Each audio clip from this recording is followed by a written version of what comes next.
Recording in progress.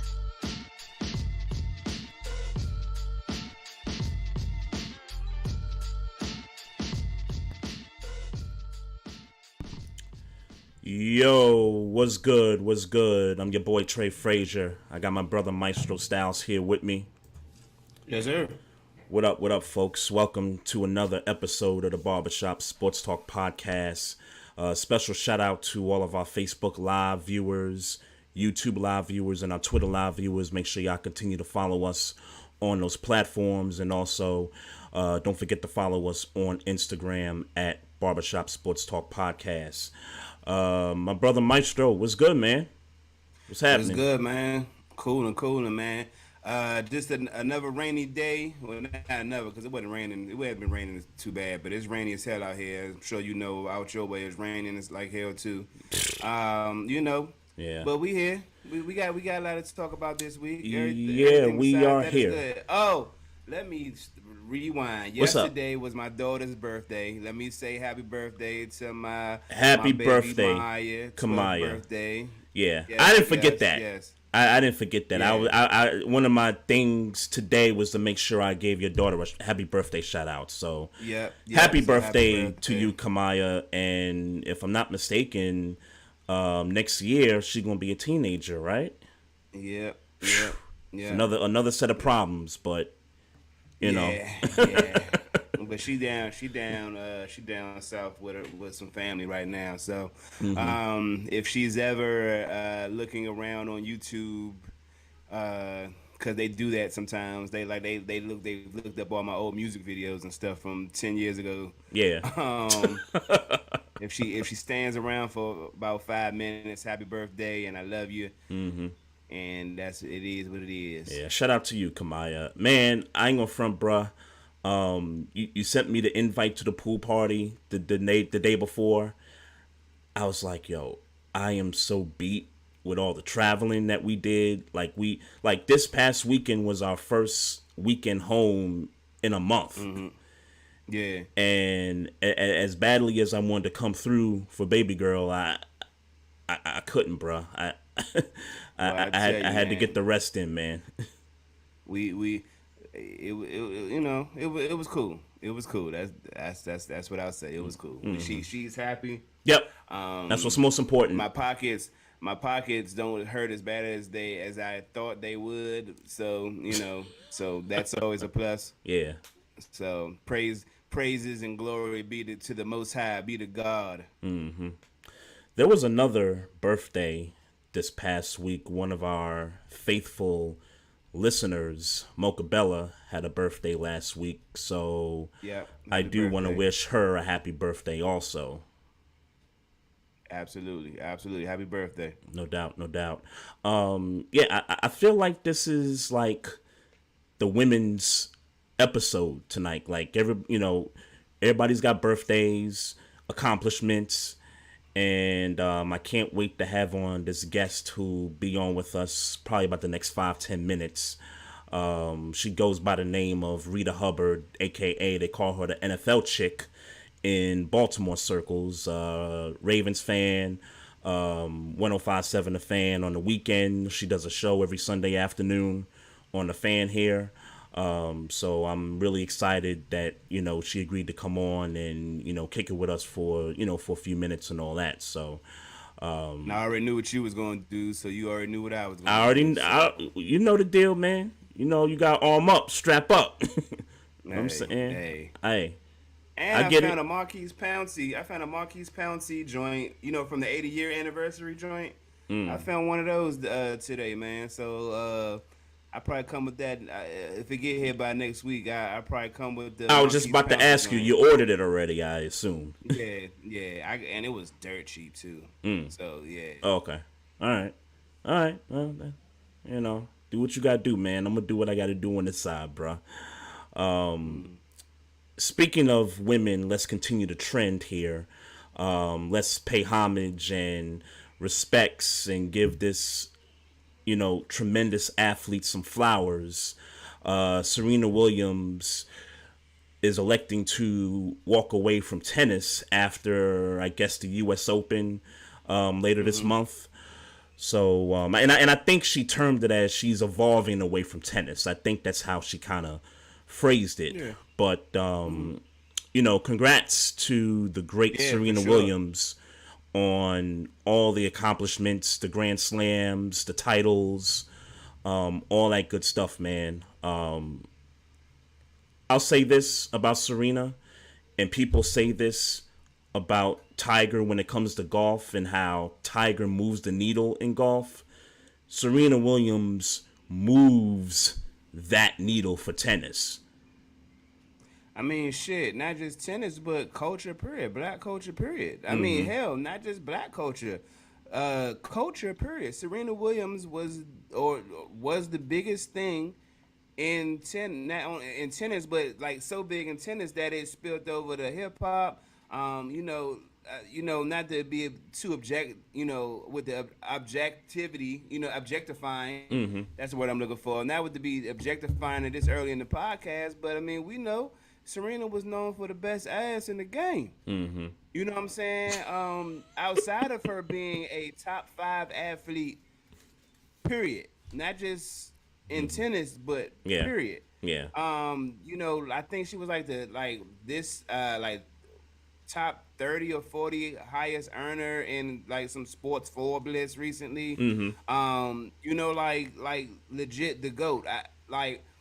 For me, and I think for anybody in our with respect to Sampras and even further down, Arthur Ashe and all the legends that's done it, Federer. Mm-hmm. I mean, for me, tennis begins and ends with Serena Williams, and that's just period. That's just what it is. I mean, her sister as well, but specifically, Serena Williams to me is the epitome of tennis. Period. When I think tennis, I think Serena Williams. Mm-hmm. And that's the first thought. Mm-hmm. So, for certain, respect to the queen, to the legend, to the GOAT, the in my book, the best to ever do it in tennis.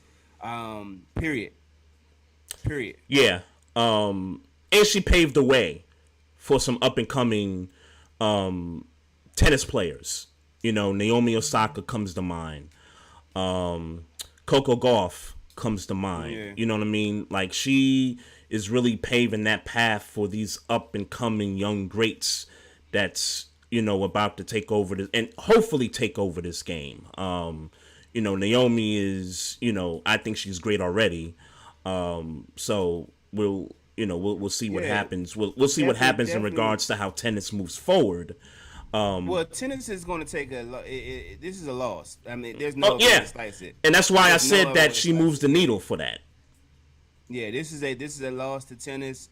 And obviously she can't play forever. Mm-hmm. But this is going to be a loss to tennis. This is going to be a loss in the casual fan that watches it for Serena Williams. That's a high percentage of people, I like to think, and I think that now with I would think that the U.S. Open is going to get more with this being her farewell tour. The ratings are going to go like bananas. It's going up. Yeah, so I mean, with that, this is going to be a loss. This is definitely going to be a loss, but all good things come to an end at some point. Yep, things don't last forever. So, tennis, respect. They'll find its way. Yep. Congrats to Serena on whatever her next moves are, because she got them. She got a rack of money. Little baby. Married, all that. She got stuff coming. Got stuff coming. I'm sure. I doubt she's just gonna sit in the house and chill. Nah. She's gonna be in some form of entertainment, like talking movies, TV. Fashion. You're thinking fashion? Yeah, just speculating. I'm thinking fashion. That's always been her bag. Mm-hmm. Like, you're right. Been her bag. That's true. You're right about it. I think about the movie also, which I didn't see, by the way. Did you see that movie? Joint? No. Yeah. The Will Smith joint? The Will Smith joint, yeah. I think about that movie also. I'm just not a movie dude. Like one day I told you're not a movie dude. I'm not. I'm not I watch the movies that I watch or Okay. the things that interest, but I don't really step outside of that realm too often. It's not really, I'm not really. I'm barely a TV dude. So, Mm-hmm. you know what I'm saying. So, but I remember that day, like that weekend it came out. And I'm like, oh yeah, let me hit play on this, and someone was like, nah, just watch Martin. Like, and I just never went Just back to watch it. Martin. You. Yeah. And I was still thoroughly enjoyed, thoroughly entertained because I fucking, you know me, I fucking love watching Martin. Yeah, one of the greatest, if not top three black Oh, it's sitcom the all top. time. I don't know who. I mean, obviously it's an opinion. It's top two, and it's not number two. Then Period. why don't you just say it's the best? Yeah, Just that's go on what and say Bama it's the say now. best That's what best Bama black say now, sitcom all Trey. time. I That's what get it. Bama say now, Trey. I I get it. mean, and damn, best sitcom. Period. Okay, it's subjective, but I feel you. Sure, it's everybody's opinion, but I stand by what I said, and there ain't Classic, nothing that nobody gonna ever classic, say to me that's gonna change that opinion. a classic, a classic all around Yeah. classic. No question about that, man. But with that being, but for certain, getting back on point, definitely congratulations to Serena Williams, man. Well deserved, and like you said, good luck with everything that's coming in the future. We know she great, Yep. and why expect anything less in her next endeavors? Yep, exactly. This is off sports for me, but this is something that broke earlier today, so I do want to give this young lady her flowers also. Congrats to Angela Yee on getting this new nationally syndicated radio show. I think it's going to be iHeartRadio, TuneIn app, somewhere along those lines.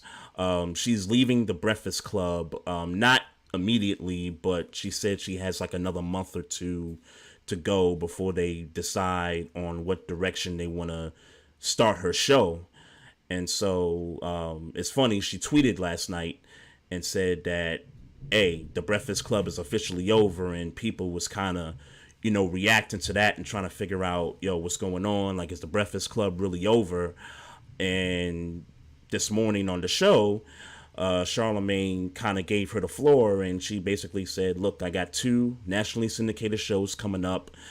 She's going to continue to do her lip service podcast, which is still one of the dopest podcasts out there. And she doing, big and better things. She's moving on. And so, I just want to give her a shout out and congrats to Angela Yee on that accomplishment. For sure, for sure. Ladies and gentlemen, we finally Timing got is our special fire. guest. What's that? I said her timing is fire. Oh, yeah, it really is. It really is. So we got our special guest here in the building. She goes by the name Rita Hubbard. She's a Baltimore radio personality on 105.7 The Fan. You can hear her on the weekends. Also, she's got a podcast called The Gridiron Gals. And she also just debuted a brand new podcast this week called Winning Drive, which is basically a Ravens podcast. She's a Ravens fan, covers the team. And so we want to welcome Rita Hubbard, a.k.a. the NFL chick. Rita, thank you so much for coming in and, blessing the show. How you doing? Good. How you guys doing? Oh, we doing great. We doing Cool. great. Good. I'm tripping because my whole government name popped up. I was like, whoa, whoa. Yeah. No, I saw too. I wasn't gonna say nothing. I wasn't gonna say anything. What's going on here? But yeah, it's fine. How's everybody doing? Everybody's Good, blessed. good. Everybody's blessed. Let me start here. The NFL chick. I want to know who coined that phrase for you, and like how did that come about? I coined it myself, and really it came from back in the day. Fox Sports used to have a blog community, and I just created a name. I knew I wanted to talk about football, and so I didn't want to just talk about Ravens. I wanted to talk about the whole league. And so I just came up with the name, the NFL chick. That was my Fox Sports name. And then eventually, I had my own website and just carried the name over to there. And when I was just trying to promote it, when Twitter first started really, really popping in like 2009, Yeah. I made the name, to go with my website. And yeah, it just stuck. So that's really how it started. It started from a blog name and it just went from there. That's what's up. That's what's up. Now, you also, I saw an old clip of you on Twitter somewhere. You used to do a show down in D.C. on News Channel 8. I think it was like the Sports Drive. Like, it used to come on like late at nights, like 10, 11 o'clock at night. So I was a guest. I've been a guest on there numerous times. Yes, it was. I think it was the DC 8, and it's funny because we always laugh about this. But Monica McNutt, ESPN's own, was the producer at the time. So she used to book me to come on to their show. So it's funny to see how she's propelled herself to be this great, analyst, NBA analyst for ESPN, and like literally, she was like booking me at one point in time. I'm super proud of her, by the way. But yeah, sure. I would come on not regularly, but I would come. They would have me on pretty regularly, which was very weird because it's a DC market. You know, talking Ravens for the most part, although I can talk about anything league related, but for the most part, I was talking Ravens. So yep. It was weird, but it was cool. So yeah, I did that like some years ago, and I'm really thankful for that opportunity. For sure. Tell me about your love for football. Where did it start? And let's build it up to where you at now. So I come from a family of sports people. My dad played football. My dad played. He was all state in Maryland as a kid in high school. Went to Kansas State back in the day. That was the Big 8, and even had an invitation from Hank Stram to try to join the Chiefs practice squad back in the day. So football is very ingrained in me because my dad was very good he was very good at baseball. He was very good at football. So I love baseball. I love football. And that's largely to do with my father. My uncle, his brother was very good baseball player as well. And so I just grew up in a household where, we watched Orioles games all the time. The Colts moved. I was 4 years old. So I don't remember that. But and we didn't really have sports, in terms of football, we didn't have that. Yeah. So I really, started watching football a little bit when I started watching Packers games. It's kind of weird because Brett Favre is kind of how I started really getting into the game of football. And then when the Ravens came in '96, my dad was like, yeah, I was a Philly supporter. He was never a fan, but he was a Philly supporter. And then he knew I liked Brett Favre. And he was like, yeah, all that's over now. We're not doing that. We only gonna root for the Ravens. And that's just kind of how that went. So it's been here since September 1996. Is it true that when the Colts left, that they tried to force like teams like the Eagles and the Redskins down y'all throats, like for y'all to like start to be like fans of those two teams because of the proximity? Yeah. So Paul Tagliabue in Baltimore is very well known that we do not like Paul Tagliabue for the reason that he and Jack Cook tried to, come up with this plan to keep a team out of Baltimore. I've heard that. And so like even Tagliabue, when they tried to do the expansion, back in the day, he said Baltimore can use that money for another museum. And so we hate Paul Tagliabue in this town. And so you get a lot of Steelers fans here because obviously those games were played here from an AFC perspective. Ironically, the Miami Dolphins is another fan base that you'll find sprinkled around here because the Dolphins and the Steelers were the AFC teams that were played a lot when the Colts left. And then, put that ugly tail down. Thank you. And then the Washington, and then obviously, the Redskins were the team. And like I said, Paul Tagliabue tried to force Baltimore people to root for Washington. So yeah, that's kind of how that went. Yeah. So now I'm gonna right for y'all. I'm gonna shift gears now because now, as you can see, my co-host is. Got all his. With that ugly jersey he had on, but I gotta get it right. I gotta get it right for y'all. He had to arm up and strap up because you know what it is. But let's shift gears to the Ravens now, and I want to talk Lamar Jackson for a minute here because I've heard some opinions from you in regards to him not having an agent, the contract situation, and me personally, I'm okay with it. Like, I'm okay with him not having an agent. And here's the reason why. His mother, I know, kind of represents him in certain things. And I look at it from the standpoint of if you don't have an agent, somebody in the family represents you. I mean, that's money that's still in the player's pocket. That's money that's still, keeping within the family versus going to another entity. So I'm just curious to get your opinion on what you think about that aspect of it. Yeah, I'm against it. Everybody has a job, and people are qualified to do certain jobs, and agents are qualified to do certain things. And what you say is valid. I don't disagree with that. And this is no disrespect to Lamar Jackson's mother by any means. Let me be clear on that. What I'm saying is not to be disrespectful, but unless she has some qualifications in terms of, structuring contracts. And it's not just that, it's endorsements as well. Lamar Jackson, as polarizing as he is, should have way more endorsements than Oakley. Mm-hmm. It's a sad day when I see a guy like Ryan Mountcastle, the Orioles player, which many people, if he walked down the street right now, if he walked down Pratt Street right now, no one would know who I don't know who he is. Has more commercials than Lamar Jackson, who can't go anywhere in this town without people recognizing him. And that is because the people that is in his corner are not qualified because they don't know how to do the business. And that's okay, right? Yep. Everybody can't do everything.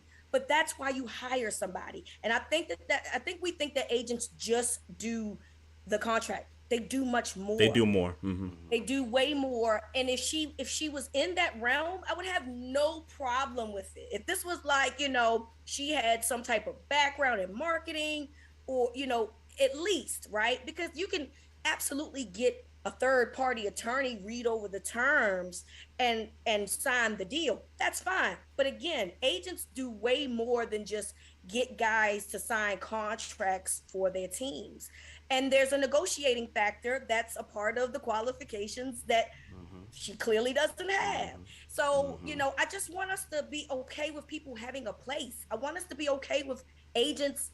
It's okay to have an agent because they are qualified to do the jobs that they do. Lamar Jackson should have way more endorsements. And I talk about this regularly. This is beyond the money that he's going to get when he finally gets a deal, whether it's in Baltimore or somewhere else.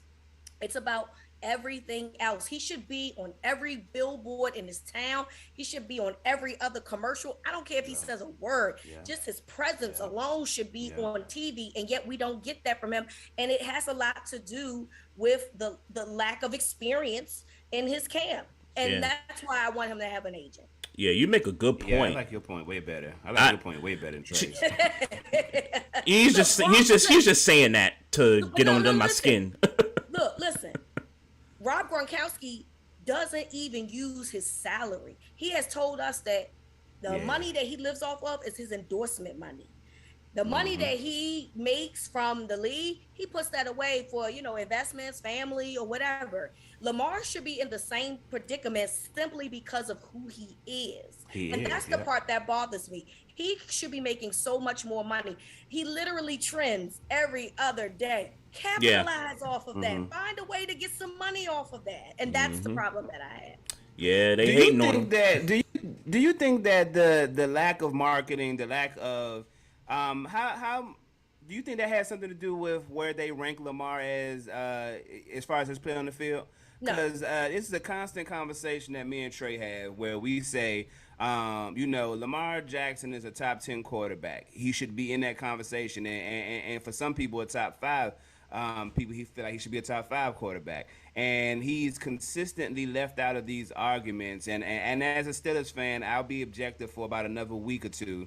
But he's constantly in that conversation about, constantly being left out of the conversation. When we talk about, you talk about Mahomes, you talk about Herbert, and it seems like Lamar Jackson is always on that back burner of that conversation. You don't feel like how he's being seen or how he's not being seen in the world has something to do with that conversation? Well, from a marketing perspective, because you started with him saying about his marketing value, no, because Baker Mayfield was on every progressive commercial I can think of. Do you consider Baker Mayfield a top 10 quarterback? Hell no. I don't, but I do think early in his career people was trying to lean him there. But he was never that guy, Yeah. except for last year, 2020. 2020, yeah.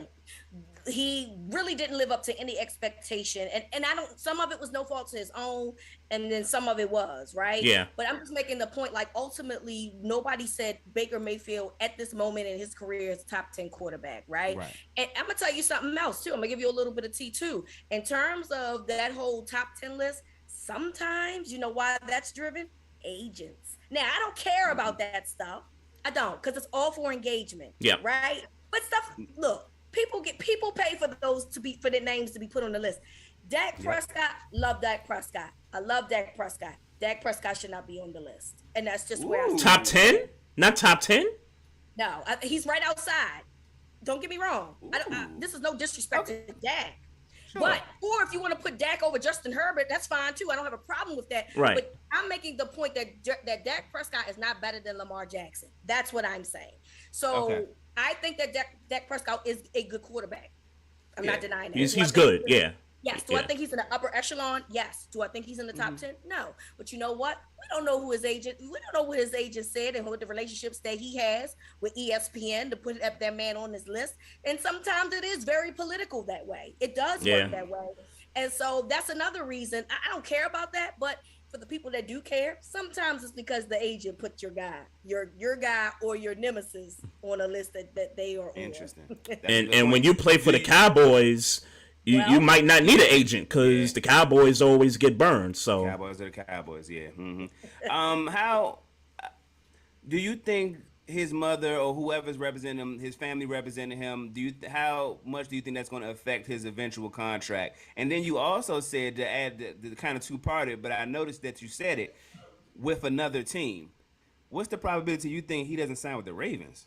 I don't think that that's a high probability. I just made the point because as of right now, he's not signed. So I have to speak, objectively in that regard, right? Okay. I don't think that it'll be an issue. Again, I'm sure that the deal will get done. So what everybody is going to do is celebrate it. Like, see, he did it without an agent. Lamar sets his own market at this point. It really, what his mother is doing is easy. The hard part is getting him extra money that he absolutely deserves. And because that's not their background, they're not doing that for him. So she's gonna look at some point. Let's say, for instance, the Ravens don't sign him, right? And let's say he goes to Miami.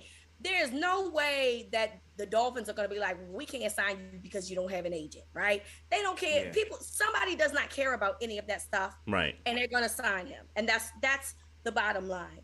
The problem therein lies is that there's so many other intricate things that they may not be good at or have anyone that is well versed in their corner, because this is his 5th year, and I feel like I should be seeing him a whole lot more. A unanimous MVP should be way more visible than he is now. So that's the part that I think is the part we're not talking about. But I don't think that it's going to be an issue in terms of like him getting a deal and his mom being in his corner. I don't see that at all.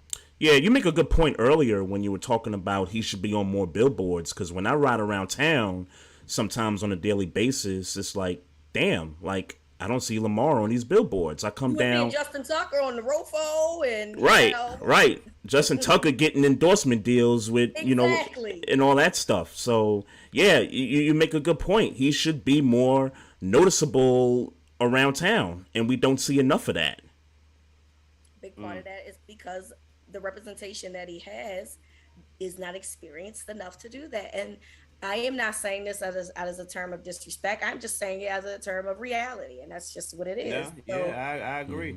If I wasn't a football fan, it sounds like y'all saying if I wasn't a football fan and I rode around Baltimore, I would think that Justin Tucker was the biggest player, the best player on the Baltimore Ravens. Might be. I mean, is he a huge fan favorite? Sure. Yeah, is sure. Definitely. No, right? So that's all I'm saying. All I'm saying is that there's a whole lot of money out here being lost or being missed because you don't have an agent. Yeah, and another team wouldn't care, like you said, that if he had an agent or not, because what do owners do? They want to try to pay you the least amount of money possible, right? Absolutely. So for a player like Lamar to not have an agent and for another team to approach him, that's sort of in the leverage of the team Right. because of the lack of representation. Right. I agree. I mean, so I just wish this whole thing is done because look, we're talking about it's a distraction at this point.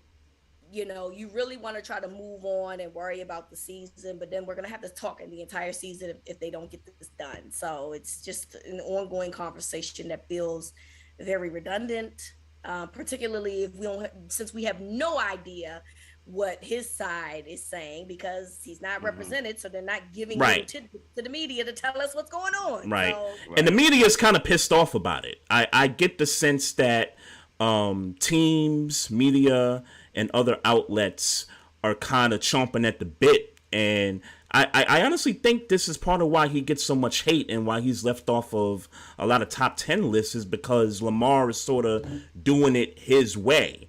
And it's a way that could also potentially be sort of setting a precedent for other quarterbacks to come in the league and say, hey, yo, Lamar did it without an agent. You know what? I might be able to, do the same thing and, move the way I want to move. So I think the league is scared of that. it's very possible, but it's very possible. But I like to put this precedent here. I could cut my own grass. Oh, why would I do that? Why would I do that? I would much rather pay for the convenience of getting someone else. It's too damn hot, Rita. I would much rather pay somebody else to do my dirty work for me. So yes, you're right. It could set a precedent. However, let's not act like agents are going to be extinct. There's a lot of people out here that don't want to do the work, that also understands that agents do more than just negotiate contracts, and they're going to want their services. So yes, it's a double-edged sword, but I don't see like it's going to be a serious problem. People are still going to pay for convenience, no matter what. Absolutely. Every day of the week. Yep. So let's get into the Ravens season since we got to talk about this. Give me some projections. Tell me what you think. It hurts him. It hurts him in his soul. No, I'm going to be professional. Look. I'm going to be professional as long as Trey understands that when the Steelers guest comes on in a couple of weeks, he got to be good. I gotta strap up too. I gotta strap up too. So yeah. So unless you say something I flagrantly disagree with, I'm gonna let you rock. Listen, and two, also, right? Like I feel like, all right, yes, we're rivals. That's fine, but it's a very respected rivalry. I feel like now we're at the point where we're ganging up on the Bengals because now we just both like, we hate y'all. Y'all annoying as hell. Yeah. You know what I mean? So it's more like a respectable rivalry as opposed to like we just over here looking at these fools because they lost to a Super Bowl, they think they doing something, and we all just Man, I just got finished watching Pivot podcast today, and these receivers think like they they hot shit now. I mean, they supposed to, right? Yeah, they gotta think that. No. They gotta think that. No. And they was in the Super Bowl, so they could talk trash. Just know that we coming for that ass, Bengals. Just know that. That you and I can side on that, bro. But Ravens predictions. I know you can't wait to give us all the projections and everything you have to offer about the Ravens this season. So I'm not a big fan of projections because last year I've never been a fan of projections. Let me start there. However, last year is a confirmation of why I don't, because when you have unprecedented injuries, right, like everything changes. So the Ravens literally was the number one seed at one point at 8-3, and then eventually lost like 6 straight or something like that. So it's very hard to say. Healthy, I think that they could win 11 or 12 games. Healthy, I think that they can win 11 to 12. Now they're in the AFC, which is very loaded. Yep. So I don't know what 11 and 12 games means for them. I don't know if that means that that's a division win, or do you try to find a wild card spot in here, because it's super loaded all over the place. Yeah. So you're literally fighting, and the AFC North is a very good division, right? Yep. So we already have to fight each other 6 times, excuse me. Yep. Dog fight 6 times, and then you got to play these other good teams within the AFC. I don't know what 11 wins can do if they get there. Maybe you get in wild card spot, maybe you don't. I don't know, right? But I think that they could do 11 and 6. Maybe 10 and 7, because here's the thing, right? There's some issues that I do have from a wide receiver perspective that I don't know is going to be solved. And so that's a big question mark for me. Also, they do have an issue. They have some issues with linebacker play, particularly because they have some guys that are injured. Tyus Bowser is still not back yet. Ajabo, who knows when he's going to play. So you have some issues there on your defense as well. So, I said 12, but I think I'm going to scale it back. I'm going to say 10 or 11. But I don't know what 10 or 11 wins means. In the NFC, I feel like, hey, you good. In the AFC, I don't know. Yeah, well, we're playing the AFC. We're playing the NFC South, so we know Tampa's going to be a tough out. Yeah. We know the Saints are going to be a tough out. I think that defense is going to be top 5. Defense is good, yes. Yeah. Atlanta, I'm not worried about the Falcons. I'm not worried about Carolina with Baker Mayfield, to be quite honest with you. So, that's at least 2 dubs right there. And then we're playing the AFC East, where Buffalo's tough. Miami's going to be tough. You still got one of the greatest head coaches in the history of the league in New England there. That could be a challenge right there. The Jets would be probably the W right there, if anything. So the Jets still got some things to work on, but the other 3 is kind of like, look, you want to say Miami, right? But you saw what happened last year. Oh God, so that ain't a guarantee, because I definitely thought it was a guarantee last year, and clearly I was wrong. Yeah. And so you just don't know, man. It's just crazy. Like, everybody is trying to fight to be like top dog in the AFC. And the Ravens, honestly, when you look at their roster, let's be real, right? Like, they are very mid. Lamar is the only reason why you think that they could be better than what they are. They lack another star. Yes. Other than the kicker. They lack a star. I love this objectivity that's going on. Well, I don't wear purple glasses, okay? Do I root for the team? Sure. But I'm not going to lie to y'all on here. Yeah. You know what I'm saying? Lying is foolish. And one thing about me, what I don't like is to say something and then somebody turn around and say, but you said, I don't like it. So I gotta be real about how I see the Ravens. And I just think that their secondary will be fine. They'll be good there. I told you there's some linebacker issues. I'm concerned about the pass rush, although I do think that the interior defense rush is going to be good. I do think on the inside they'll be fine. Yeah. The offensive line, I think, is good, but here's the thing. We don't know what Ronnie Stanley is going to do. I don't know, right? Lamar will be out for a couple of weeks, so there's that. And then the wide receiving position. There's 4. And the running backs. I think you can make a case with the running backs. And J.K. Dobbins appears to be, healthy, but we don't know how he's going to play. And then Gus Edwards had a setback. He's limping. Let me tell you this. Yes, he did come back, but when he came back, he had a little bit limp to him. So I take that with what you want.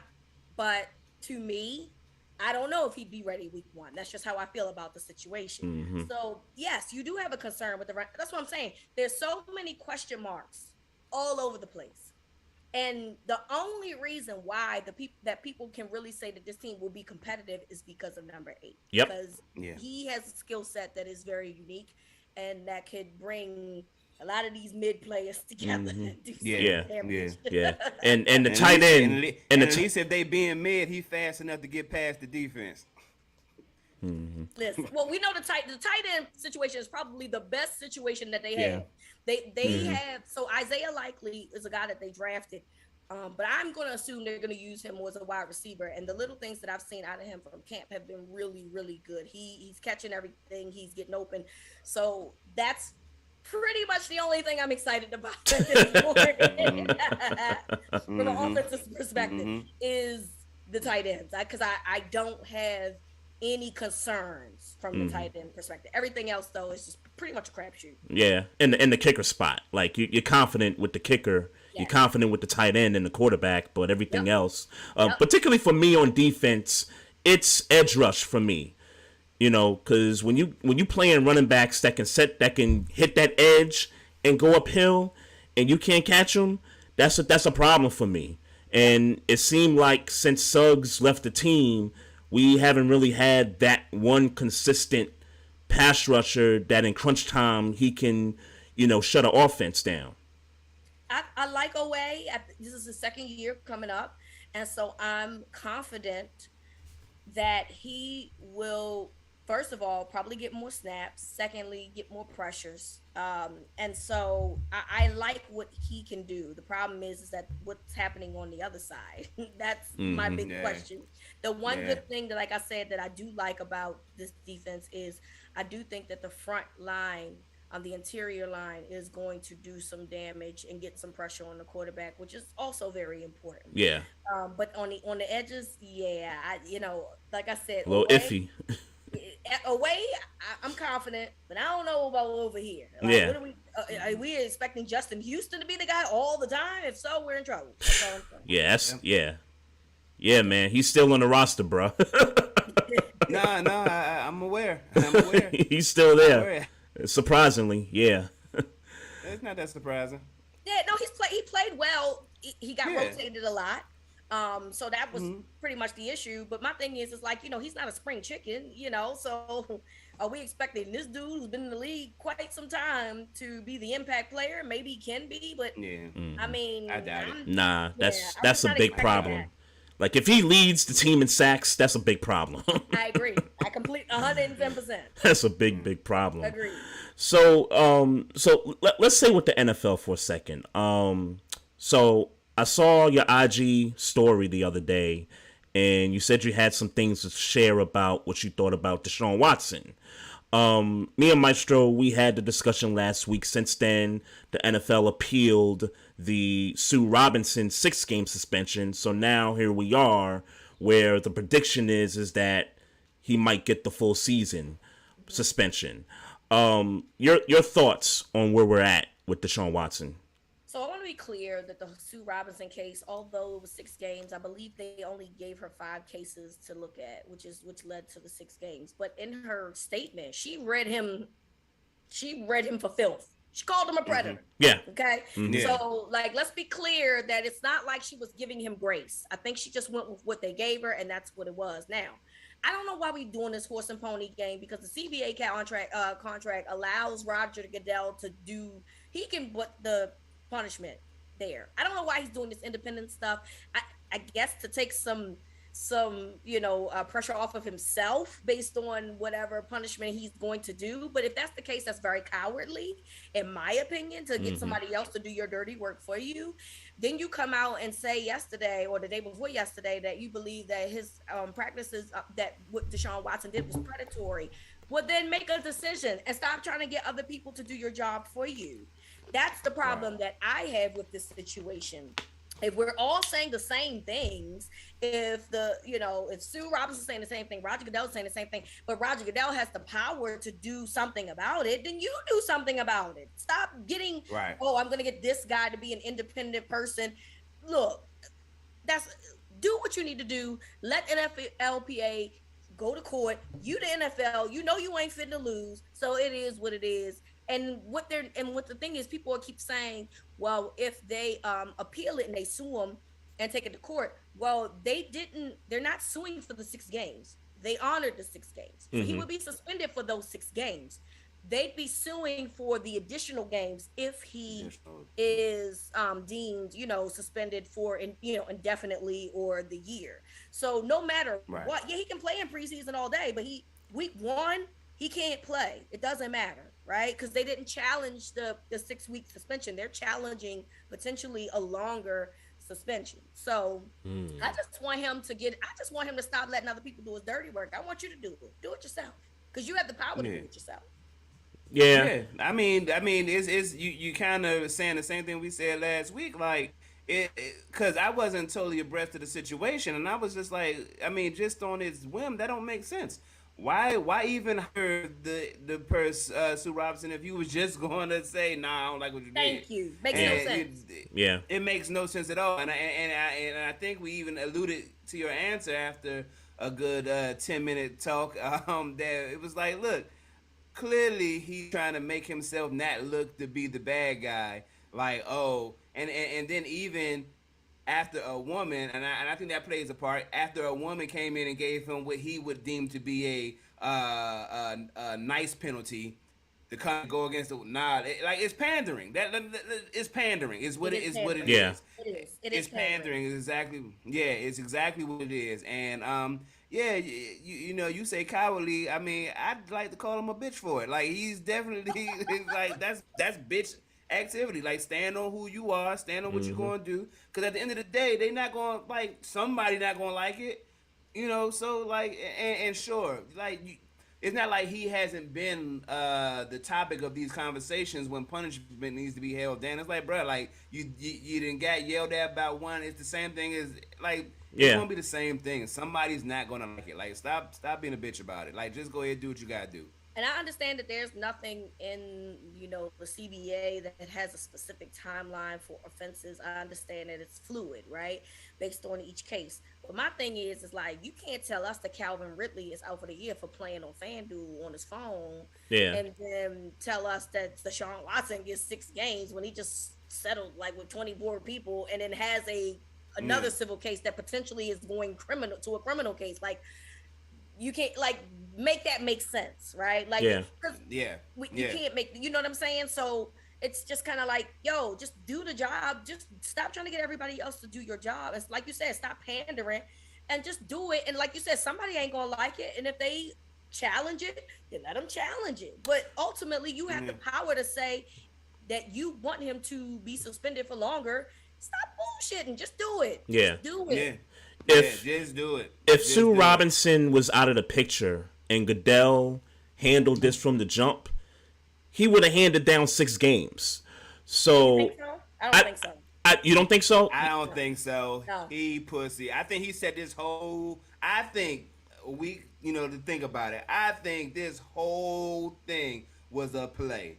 I think this whole thing. He's been getting flack about nobody likes Eric. We talked about it, years ago when he gave some not unfair, some light punishments to some people who should have got some more stern punishments. Ray Rice, Greg Hardy, I think he made this play, hired Sue Robinson. I even think they knew that they was going to give out 6 games. Mm-hmm. And then he knew after the 6 games was given out that he was going to pander his little punk ass on and say, oh, I don't like that because I stand up for my woman and we got Women's Month and, we do all this stuff and we do breast cancer and we do all this and I'm not having that. It's like Goodell's trying to play Superman. It's like Goodell's trying to play Superman. Yeah. So basically, he staged his own savior moment. That's what you're saying. I really think he that kind of punk. I do. I think he the kind of punk that would set all this up, and of course he has the resources. And if you say here, take this money, play this game, and I'm not accusing Sue Robinson of anything. I'm just speculating. Yeah. If that happened, who wouldn't take it? Well, my theory. I said Sue Robinson worked for the NFL. Like, when she came down with the 6 games, I'm like, yo, she worked for the NFL. Like, you can't tell me nothing different. Yeah, I definitely think that they wanted more, and I definitely think they tried to get her to do the dirty work, and, it'll be interesting to see how this whole situation plays. Does he get a full season suspension in your mind? I don't think so. I'd say maybe between 8 and 12 games, but I don't see a whole full year being like that. It wouldn't surprise me if he tacked on an additional 3 to 2 games. Like, it wouldn't surprise me. Yeah, I've always thought 8. At that point, just give him the rest of the year. You thought 8. I've always thought, right. If that, like you said, if it's 12 games, just go ahead and just give them, because what you're doing for 5 games. Yeah. But yes, I've always thought it was like 8 games. I always thought it was 8 games. So yeah, I just only see a couple more games being tacked on. That's just how I see it, but I could be wrong. So yeah. I think with the I think with the Pony Show at this point, he should get the full season suspension, but it wouldn't surprise me either way, and people still gonna be mad at Roger Goodell. Oh yeah, he you know what? He gets paid a lot of money to be the fall guy, so I don't feel sorry for him. Exactly. Yep. Yeah, exactly. he paid a lot of money to be an owner's representative. So okay, well, that's what you signed up for. If you don't like it, you can leave. Yeah. Mm-hmm. You can leave. Cause I do his job with no problem. He all on TV. I don't care what y'all you know think. what? Kiss Me my too. ass. Hey, I ain't gonna even lie. Me too. Y'all can hate me all you want. Yeah. It is what it is. Yeah. Call me a sellout. Y'all see my ashy feet on the sun on Instagram every day. Every single day. Saying I don't give a damn what y'all think. He gone for the year. Uh-huh. Oh my God. Uh-huh. So next question for you, Rita. I want to know, you're a Baltimore native. I want to know who your top 5 Baltimore sports athletes are all time. Whether they've played for the Orioles, Ravens, or whether, they were born and raised in the city and they, went to play someplace else. It's hard. Let me think. You don't got to rank it. No pressure. Thanks, I guess. Like that was easy. Like that let off the pressure, right? Just know a platform. If they don't like it, they gonna tell you. That's fine. It is. So I gotta put Cal up there. Cal is number 1 for me. I told y'all I grew up an Orioles fan, so that baseball is my first love. So, that's a lock. Yeah. Yeah, Cal is number 1 for me. Number 2, I'd say Ed Reed. I think Ed Reed is more. If you had me to choose between Ed and Ray, I'm picking Ed all day. Sorry. So not a lot of people. I agree. Hey, if you left off Ray, I wouldn't be mad at you. If you left Ray off, I don't think I'm gonna leave him off. I think he belongs on the list. I just don't think that he's. If I had to rank them, like even though you said no pressure, and I had to rank them, he would be like low on that list, right? Yeah. Number 3, I'd say Eddie Murray, because he's black and he's a baseball player. He's very popular. In my growing up, Eddie was a big part of my Orioles fandom. So he played a big role into that. Man, you got 2 more. You only got 2 more. What, dog? Yeah. And we know who one is. Which one? You tell me. Well, I thought you said you wasn't going. You said you weren't going to take it. You weren't going to leave Ray Lewis. I'm not. I'm not going to leave Ray. You can put him at 5 though. Yeah, Ray been acting funny post retirement though. I'm not going to leave Ray off. So Ray, and then number 5, I'll go with Michael Phelps. Okay. Yeah. Okay. Yeah. Michael Phelps deserves that. Yeah. Yeah, for certain. That's actually not that I don't see how anybody could really debate that list unless it's just personal preference. But that's a pretty solid list. I throw an honorable mention in there. I throw an honorable mention, and he didn't play for any of the teams, but Carmelo Anthony does a lot of work in the city. And the fact that people kind of claim him to be from Brooklyn, but he really spent the majority of his time in B-more. That's a dude that deserves some praise for what he's done for the city. Completely agree. Yes, the Carmelo Center. If you haven't been, please go check that out. So yes. Yeah, no doubt. Hey, let's settle this debate while I got you on here. Jodeci or Dru Hill in a versus? It's very close. That's easy, bro. Very close. I would like you guys to know that I am Dru Hill are my guys. I worked with at the Fudgery with them, so I'm always gonna be down for my guys. However, Jodeci is, to me, a revolutionary group in terms of what they mean, what they impacted to New Jack Swing and R&B in general, right? Yep. And obviously Dru Hill, and I know for a fact that Dru Hill really looked up to Jodeci. I don't know if y'all knew, but Jodeci technically, like they say that they're from North Carolina, but technically they were born in Baltimore. I don't know if y'all know that. Didn't know that. I never No. heard that. Yes. So I know a few of their family members, by the way. So like they'll say Devontae and Dalvin, like they met later when they moved, because they moved young. They moved at a young age. Yeah. Okay. Baltimore born. So Interesting. Okay. it's very hard for me to choose, because to me, Jodeci has more like more hits. Okay. From a hits perspective, I think Jodeci has more hits. But from a catalog perspective, I think Dru Hill has a more complete catalog. So it would really depend on how they did the verses, right? Like what song go against what song. But I think it would. I've seen people talk. Nobody's washing Dru Hill in the verses. Will Jodeci win? That's fine. I'm completely okay with us saying Jodeci will win the verses. Yeah. What they not going to do is wash Dru Hill in the verses. Let's not go there, people. That's not ever happening. Okay? So, in the old format, in the old format where it was just IG Live and artists were just playing songs, I would give it to Jodeci. I would give the edge to Jodeci. I'm fine with that. I'm cool with that. Now that the format is you got to perform on stage and you got to sing, last I checked, and I've seen a lot of people critique Jodeci to this day, they don't sing well as they used to. Dru Hill to this day can still sing. I would give the edge to Dru Hill in today's verses. Yeah, because JoJo can't sing no more. Like, he's dealt with a lot of substance abuse over the years, so it really impacted his voice. Yeah. So it's really just KC out there, y'all. And then sometimes Dalvin and Devontae will do the backgrounds and stuff. But like when JoJo got to do his part, we just all looking around like, hey, what's going on here? Yeah, and then also we look, also Dru Hill, I love Jodeci, y'all. I swear to God, I love Jodeci.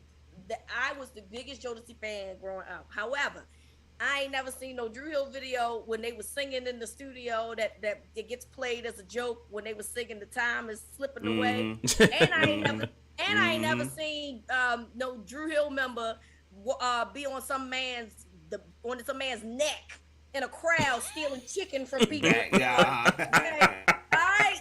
So like I said, y'all, not Jodeci could win a versus all day. I'm cool with that, but no one is washing Dru Hill. I agree with that 100%. Well, I'm picking Dru Hill, and I'm good with it. Either way, I think you can't lose. That's how I feel. Yeah. And let me say this: I don't know if I've seen this. I'm not familiar with the Trumpet Awards, but I've seen Dru Hill singing at the Trumpet Awards recently. Yes. And let me tell you something. If Jazz come to that versus, it's a wrap. let me. It's a wrap. Yeah, you just go ahead. And wrap that up. You just go ahead and wrap that up. Nokio can sing too, y'all. I know we don't give him enough. It's funny because he posted a video on his Instagram today. They're talking, and Cisco is talking about Nokio singing Beauty. He's singing all the backgrounds to Beauty. Never knew that. Right. And so Nokio can sing when he wants to sing. But Nokio likes. And he's a hell of a producer. Yeah, he likes. That's his thing. He loves the production. He loves the writing. That's his realm. He can harmonize with the best of them, though, but he prefers to do those other things. But Nokio can sing. So the three original members that's still there will still sing you down. Yeah. Okay? Oh yeah. And speaking of the producing part, I don't want to sleep on Devontae Swing as a producer. Absolutely. Also, if you remember this artist Christopher Williams from back in the day, Devontae Swing did one of his songs. What's up? Like, who don't know Christopher? Who don't know Christopher Williams? If you see New Jack City, you know license. Oh yeah. But we might have some young viewers. So go ahead and play that. We know who Christopher Williams is over here. Yeah. We know who he is over here. But yeah, he produced some songs on Christopher Williams' album. He did Usher's first album. Yep. He did the I Don't Want to Do Anything Else track by Mary J. Blige and KC. So don't sleep on Devontae as a producer. Yeah, he was hired by Death Row for a while, so he did some Death Row stuff, like you said, because you mentioned Tupac already. So he had done some Death Row stuff. So Even though, and I know you gotta go, and I know you gotta go, and I don't want to make this music-y, as you can see, as what I meant to. Timberland actually ghost produced that record for when they was with the mob. I read it in Timberland's Right. book. So But you that know, yeah. Timberland was his mentee. Didn't know that. Yep. Timberland was I yes, Devontae was his mentor, Uh huh. and Timberland was his mentee. Mm-hmm. Okay. Like he had all the he had the mob, the swing mob, that's what they were called. So they had all them Bama's in a house in New Jersey, like making band. Yup, Missy's Missy. group in there, Yup. Genuine Player was in there, Right, Static because Major was in there. if you remember, Missy was in a group called Sister, and she had Yep. a song called Brand Yeah, New, and Devontae produced that song. yeah, So Mm-hmm. yeah. Mm-hmm. I remember Sister. Yep. They had a yeah. joint. They had a joint with Craig Mack on one of their albums. Yeah. Hey man, we telling our age at this point, so Hey, that's all Okay. right. that's how I Hey, know it's time for me to go. hey, Rita, I turned 40 next year. I'm embracing it, so I ain't Okay, got no well, I'm problem. already here, so congratulations for joining the club when you finally get here. So. Appreciate that. Appreciate that. Hey, Rita, let everybody know where they can find you at on social media and what platforms do you have coming up. Sure. So, of course, it's the NFL Chick on Twitter and Instagram. I do a show on 1057 The Fan in Baltimore on Sundays from 1 to 4, as well as Tuesdays from 7 to 10. I'm also doing a podcast now with my guy, Cordell Woodland, who also works at 1057 called Winning Drive. It is a podcast about the Ravens. And last but not least, my Gridiron Gals podcast with my best friend Shells. We talk about all NFL, not it's not a Ravens podcast, it's an NFL podcast and a college football podcast because we absolutely love college football as well. So we will be talking about the Deshaun Watson situation. So please make sure you guys check that out. No doubt. Looking forward to it. Rita, thank you so much for doing this. Appreciate you. Thanks guys for having me. I'll be back soon. Put that towel down now. Put that garbage down, man. Put it away, bruh. Put that towel down now. I will see you later on this year. That's a fact. That's a fact. Be safe, Queen. All right, guys. Peace. All right, peace. Peace. Love.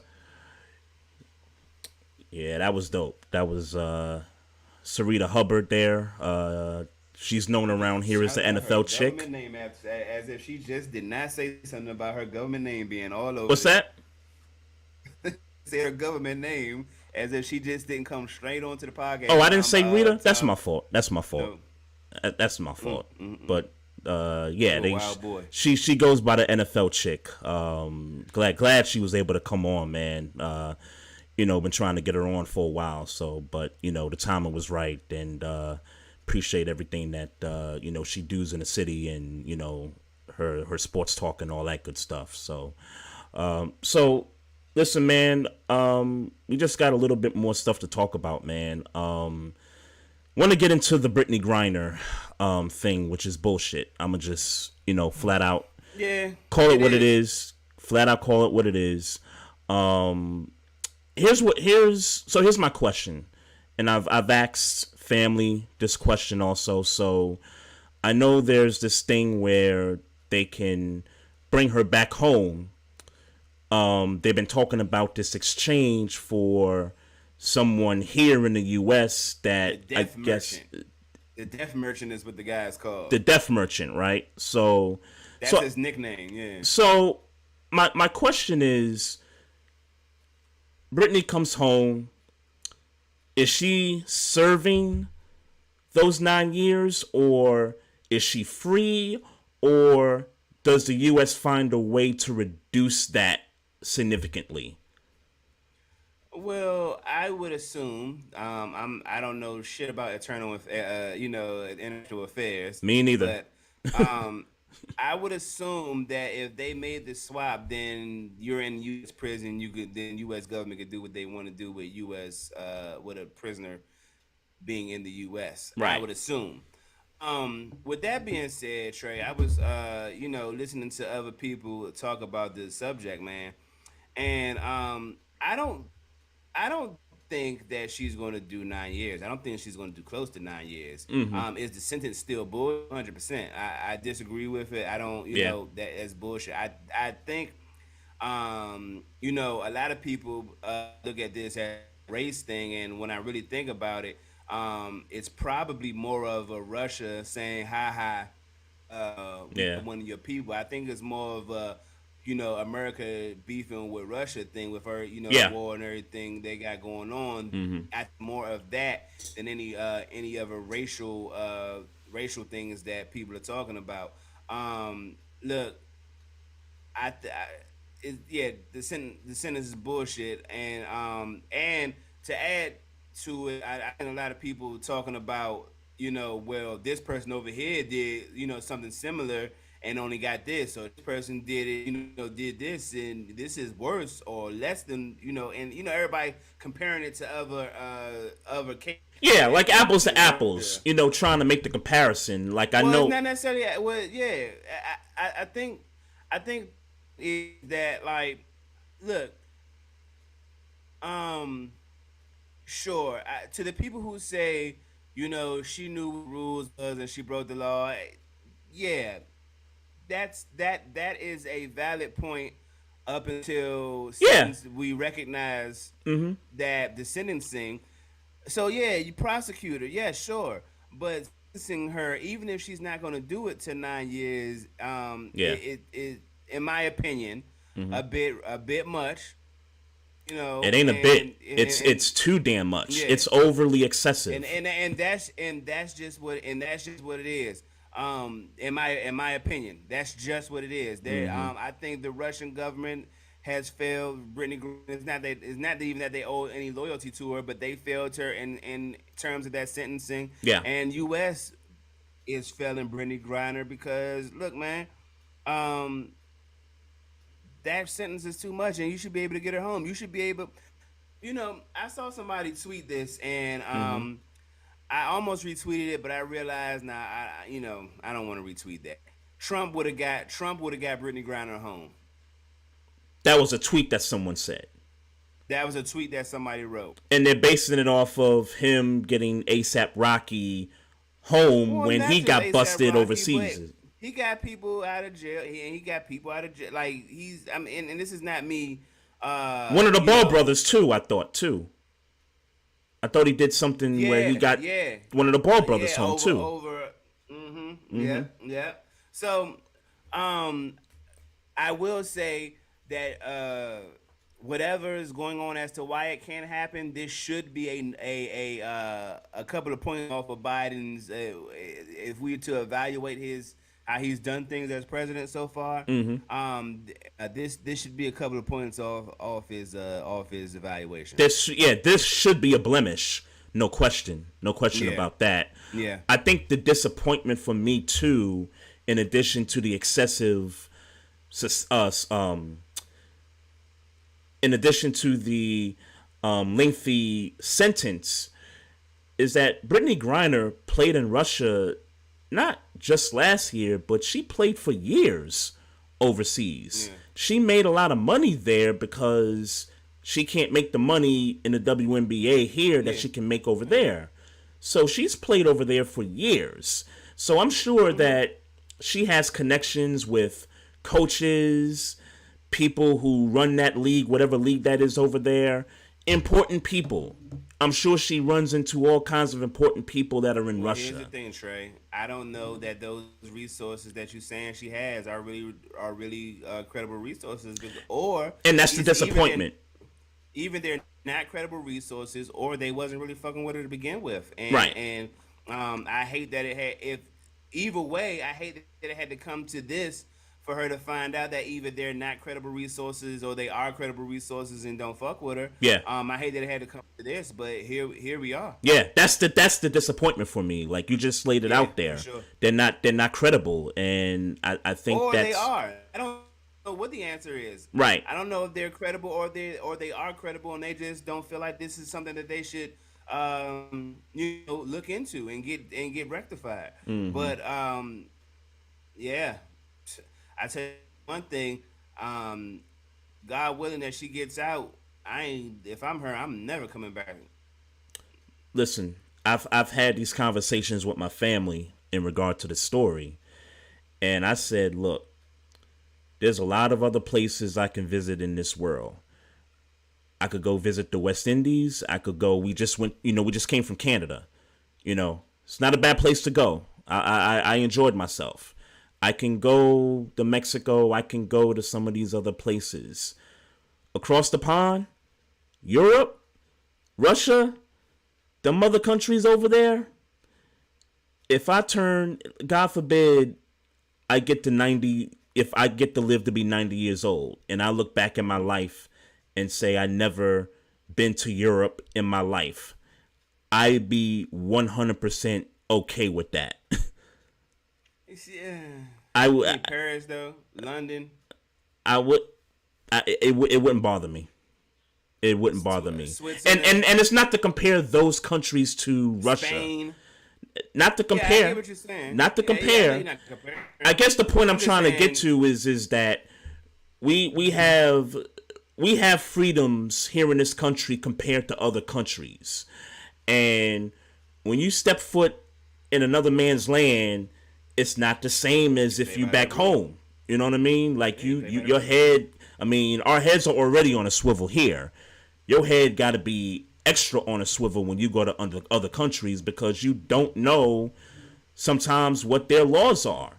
You can do all the research you want, but at the end of the day, you get caught up doing something that might be minor in the United States, but might be major to somebody like Russia, and you get caught up and you find yourself in a situation like Brittany Griner, and you know, you'd be like, damn, like I thought I could just, you know, get a slap on the wrist for this, but they trying to imprison me. And the other thing I've heard about their prison system is so uncomparable to the prison systems here. Like, you know, you seeing guys like people from the Supreme Team taking pictures in jail and, you know, and all that stuff, and like they don't do that stuff in Russian jails. Like, they're saying the conditions are so much worse in Russia. Like, they'll put you in a cell with like multiple people, and there'd be like a couple toilets in that joint. Like, they saying it's like that bad over there. Well, prayers to Brittany Griner, and condolences and to the family. Yeah. We hope that I know what was sentenced, but we hope that that this changes and that we get you home, to some better living conditions for sure. Because I mean, I've heard the stories about how those living conditions are, like you kind of laying out. Yeah. And we just hope we can get her home. And the hashtag is still the same. Free Brittany Griner. Yep. No question, man. Free Brittany Griner, man. Wanted to get into the league, the WNBA. I think you put this in the notes. And once I saw this, I think I saw the video, and I think it was who's the player? Ogumake, I think she was the one. Sparks, yeah. Yeah. I knew I was gonna fuck her name up. Ogumake. I can pronounce that. I just don't remember the other sister's first name. I know the other sister works for ESPN, but I can't remember the player that's in the league that's playing. But yeah, she posted a video. So they spent the night at an airport because of what? They missed the flight, or they just because there weren't hotels available, or some. I forget. Don't give me the line. The point is that they work for a professional sports team, and I get that they're not the quote unquote. They're not funded well enough financially. Mm-hmm. Yeah. Well, I don't know. I don't know that funded well enough. This is a bad look on the WNBA. Period. Mm-hmm. I don't know. I feel like, and I don't know. I don't know their books. I don't read their books. I feel like there should never be a situation where a WNBA player, and if this is me being naive, I'll accept that with some information. But there is no reason a WNBA player should be sleeping in an airport. And we've heard stories. It don't take a whole bunch of rambling around and talking around the subject. I don't feel like there should be any situation where a WNBA player should be sleeping in an airport. We've heard stories about WNBA players traveling via commercial flights, like not even having like their own charter plane, or even Yeah. if it's somebody else's charter plane and it just so happened that the team is on the same flight as maybe some people on the charter. We've heard some stories, man, and travel accommodations in the WNBA is not great at all. And I think this story with Ogumake happened to spend the night at the airport is just like the icing on the cake. And it's like, at some point, when does the league get better at making sure that their players get to their destinations?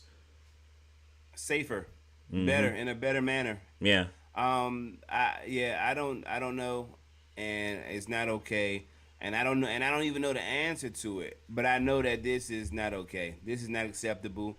And to be honest, Trey, and I know this ain't necessarily the NBA's problem. It's not the NBA's problem, but when it's not their problem. I'm on the fence about that. I'm on the fence about that. Here's why I'm on the fence.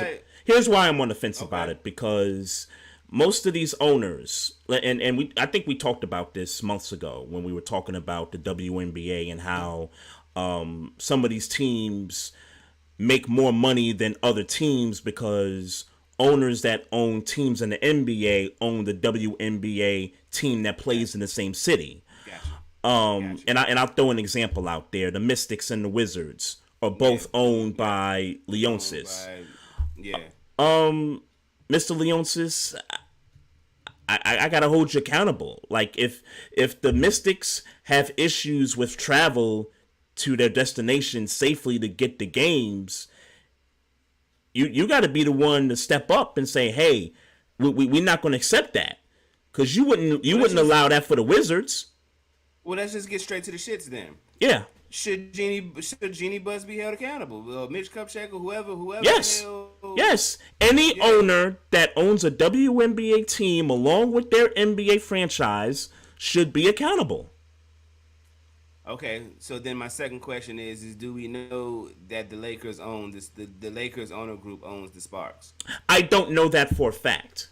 I'm just saying in general. Okay. If you're an NBA owner, that's the case, and you own the WNBA team that plays in the same arena or plays in the same city, then yeah, you got to be responsible. We know Leonsis owns both the Wizards and the Mystics. We know the owner of the Brooklyn Nets owns the New York Liberty. You know, I don't know about the other situations like the Connecticut Sun in the WNBA. There's no NBA team in Connecticut, so whoever owns that team, you know, lacks funding in regards to the team. They don't have an owner that can fund both, you know, men's and women's basketball teams. So it's a disadvantage for them. But for the teams that, you know, are owned by, you know, both parties, you got to step up. Yeah, for sure. But for those teams that don't, like for instance, if the Lakers owner group doesn't own the Sparks, I still feel like they should help, man.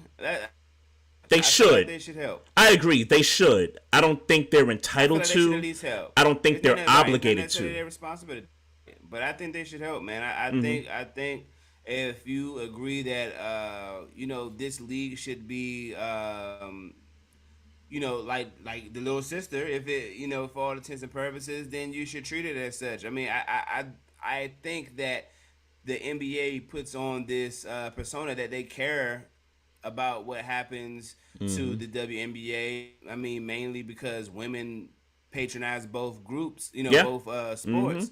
I mean, I think there's a perception that they care. I think that they should show that. Yeah, absolutely. Money. NBA TV airs WNBA games. Yeah. You know, ESPN, who's like the flagship for the NBA, they air the WNBA games. So it's only right that that perception of them caring about the women's league is prevalent. Yeah. What's the deal with your boy, man? Deontay Murray? What's the deal with him? Why is he going crazy like this, yo? Why is he going crazy like this? So he gets to banging dude head a couple of weeks ago. Yeah. And you look, the with the draft with Pablo Slim name that he hit him with the little move, got to talking a little crazy to him. Yeah. I won't say that one was per se flagrant. One, it was on another NBA player. That's one. Mm-hmm. Two, you know, like it was a ill move. It wasn't like a disrespectful move. Like Mm-hmm. the way he what he did, how he got the yam on him. Like that wasn't a disrespectful move per se. But I don't know what he on, yo. And then they're like beefing on Instagram, Pablo and yeah. Talking about like, I blow your back out, boy. I was like, pause. Yeah, and I was like, yo, take it easy. I was like, pause, my nigga. Yeah, he was going crazy. Like, I don't know what he on, man, but I hope he got all that energy. I don't know about him blowing no man back out, but I hope he got all that little spicy energy for the Hawks when NBA come around. I heard the issue was Pablo was kind of walking around a little cocky #1 draft pick, trying to on some non-humble energy, and Deontay Murray felt the need to humble him. Mm-hmm. And cool, but in conjunction with him banging the basketball on the head of some random dude that's trying to play basketball. I don't know, man. It seems like it might be a little more to his energy. Now I don't know. Yeah. And I think it'd be important to keep out. I know we ain't got that much more summer basketball left, but I think it'd be I think we should keep an eye on the energy of Deontay Murray. Yeah, and they're gonna see each other come the regular season. Sure. So yeah, so if that energy is still there when they meet, then yeah, it's something deeper than whatever it is on the basketball court. But like you said, I hope he got that same energy when he start playing for the Hawks, because, the Hawks now with the expectations, and I'm not saying they're a championship team, but they can't be no play-in team if you add Deontay Murray along with Trey Young. You can't be no play-in team. Well, I don't know, because I don't think it was a great fit. I said that when they got him. You said you don't think it's a great fit? I don't know if that's a great fit. Yeah, it remains to be seen. Cause what? You think him and Trey do the same thing? Yeah. Mm-hmm. Yeah. Mm-hmm. I haven't watched a lot of Deontay Murray, with the Spurs and stuff. I haven't watched a lot of it, so yeah. I would love to be wrong, but I know that I know from what I've seen, he handles the ball a lot. Yeah, and they gave up a bunch for him. So yeah. I would think if you're the Hawks, you got to be no less than a 6 seed. Like you got to guarantee you going to play in a playoff series come playoff time. And I need him to score 23 a game, Murray. Yeah. That's how they're going to be good, really. Trey Young, because you would think Trey Young is going to add, close to the 27, 28, something like that. Right. Yeah, I'm gonna need him. Yeah, I'm gonna need him to the double, be with me at 23, 25. Mm-hmm. For this to even make sense. Right. It remains to be seen though. But I just know when that trade happened, some of my Knicks fans was up in arms, and I'm like, well, for what? Like, I mean, the Hawks had a better deal. I mean, that's usually what happens between two teams. One team likes the deal, they make it happen. It is what it is. We got our eyes set on something different. I know Murray's a good player, so I don't want this to seem like I'm trying to not be a good like he's not a good player. Yeah. But he's not on my radar. He wasn't on my radar. I know he was a free agent. I know I saw him as a high free agent this year. But or trade. I'm sorry, but this wasn't major for me. Mm-hmm. Mm-hmm. Like whether he went to the Knicks or the Hawks, I don't think he's a. He wasn't moving the needle for a, nobody. Right. Although yeah, I don't know that he does that. Although if he went to maybe a couple of teams with maybe 2 established stars already, third option. Then yeah, sure. I could see him kind of moving the needle a little bit there. But yeah, second option, not so much, especially in the East, not so much. And I'd love to be wrong. I'm just I don't think so though. Mm-hmm. So what's his deal with Justin Fields? Oh, so I'm on Twitter today. Uh-huh. And this I gotta credit Ballsack Sports where I read the post, but there was a post where no homo. But apparently they're very popular on Twitter. Hey, it's pause, man. But, it's pause. I said no homo. Oh, I said no homo. Hey, bruh. Niggas ain't saying no homo no more. And damn, you got me saying it. It's pause, I'm bro. almost 40, nigga. I said what I want. I'm almost 40. It's hey. Hey, just don't have 40. Just don't have LGBT coming after us, bro. Man, listen. Just don't have them coming after us, bro. Respect. Then pause. Respect. Then I don't want no smoke. I ain't trying to offend nobody. But the Bama said. The quote said something to the effect, so I'm paraphrasing. It's not a quote, I'm paraphrasing. Mm-hmm. The biggest struggle he has is that he is throwing to receivers who would not make it on the be a sixth string receiver in Ohio State. And coming into his second year, if he said that, now I gotta consider this source to be credible. Yeah. I don't have to, but I'm choosing to. Yeah. Justin Fields, come on, bruh. Come on, bruh. There's no way in hell that you think he was about to get that off, and this is gonna go well for you in camp, on the field, etc. Now, with Darryl Mooney is the number 1 receiver, if I'm not mistaken. Yeah. Pringle from Kansas City is on that team. I looked somebody else notable that I'm forgetting. But I get that it's not a great receiving core, but I mean, bruh, first of all, you wasn't that nice last year. You should be humble. You should be humble. You should be chilling right now. Like watch your mouth. Watch your mouth is what I mean. Watch it respectfully. Watch your mouth. Like you a second year player that's on you on a bad team. But yeah, I was just gonna ask that question. It's the team you're on though. Is it crazy to say that the Bears might be the worst team in the league this year? That defense is still gonna be good though. You think so? I think without no Khalil Mack, no Akeem Hicks, yeah. Roquan, okay. I did forget that Mack. I forgot Mack was gone though, but Roquan's still there. Eddie Fuller ain't Eddie. The secondary. Kyle Fuller. Still a solid Kyle secondary. Fuller, I don't think is there no more. No, he's gone. No, not Kyle. Eddie Jackson, you talking about? Eddie Jackson. Eddie Jackson, you talking about? Yeah, he's still there. But the safety is who I was referring to, though. Yeah, I got you. I got you.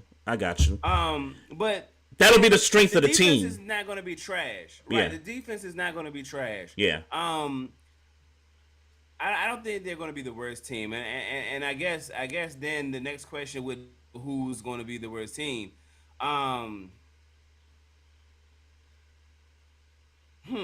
I mean, there's a couple of good candidates. I mean, you can make a case the Falcons. The Jets. The Falcons. You can make a case for the Falcons. It'll probably be a little bit better, but the Falcons you definitely gotta make a case for. I do think the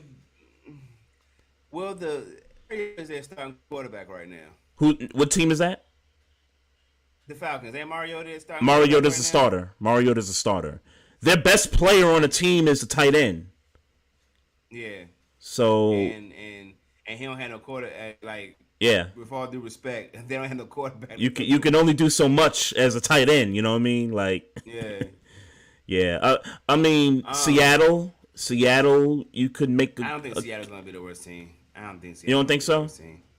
I think they got a strong run. I think they got a decent running game. Drew Lock ain't trash. Like he ain't trash.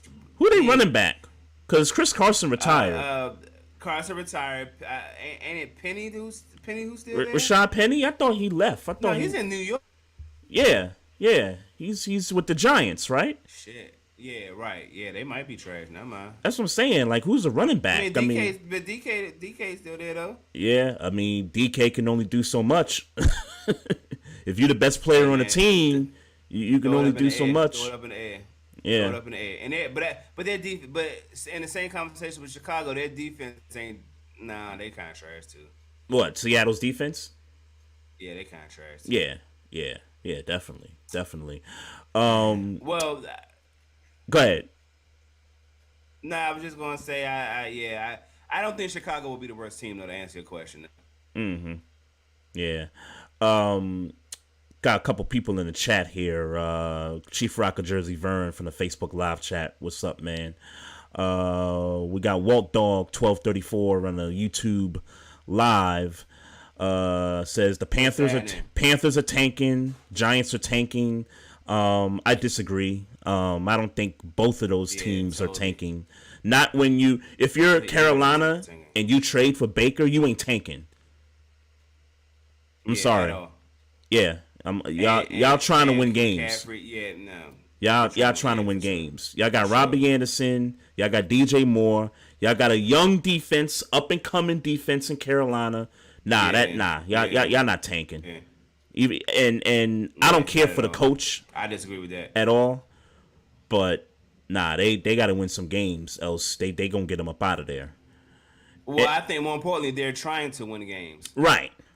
And the Giants too. The Giants are trying to win football games. Like they clearly said it when they brought Tyrod in and didn't give Daniel Jones the option. Like the writing's on the wall. Yeah, they're trying to win. There's no tanking here. At least they're at least trying to make sure that they know that that Daniel Jones was the right pick. Right. I mean, if you could be Arteta, you can bet your bottom dollar that Daniel Jones is going to be a backup next year. Right. Walt Dog 1234. He's got two more teams that he thinks are going to tank. The Bears, like we talked about, which I disagree with. And Houston. I kind of agree with the Houston one. You can make a case that they might be looking to not necessarily win a lot of games. Maybe get that, top draft pick. I don't know. I mean, but do you really teams tank? I think general managers, front office people, ownership, I think they put tanking high on the list more than coaches and players do. Coaches want to win. Players want to win. Players want to play, actually, because, they might get cut, so they're trying to audition for whoever signs them next.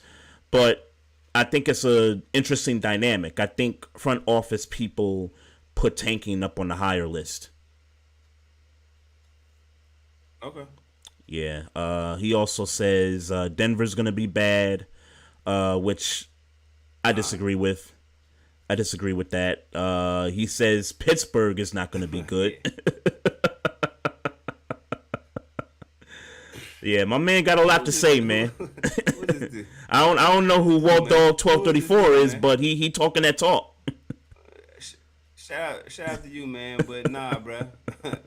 Hey, look. I'm gonna let him have that. God bless you, my brother. He says after the 4 games, if your team is competing or not, and I think that's just a general statement. That's not towards any particular.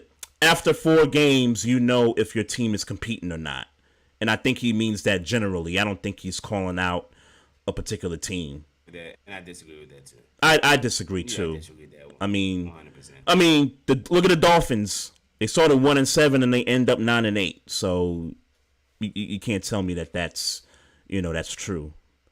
But I mean, if you're not one of them top teams, you barely getting your bearings in 4 games. Like, nah, I disagree with that. Yeah, nah, I'm with you there. Listen, man, it's been real. Gonna close this thing out, man. And if you got nothing else, man, I'm good. Go get some apple juice from the store downstairs, bro. I'm thirsty than a motherfucker. Yeah, let me get a bottle, bro. Yeah, nah, I got my water right here, bro.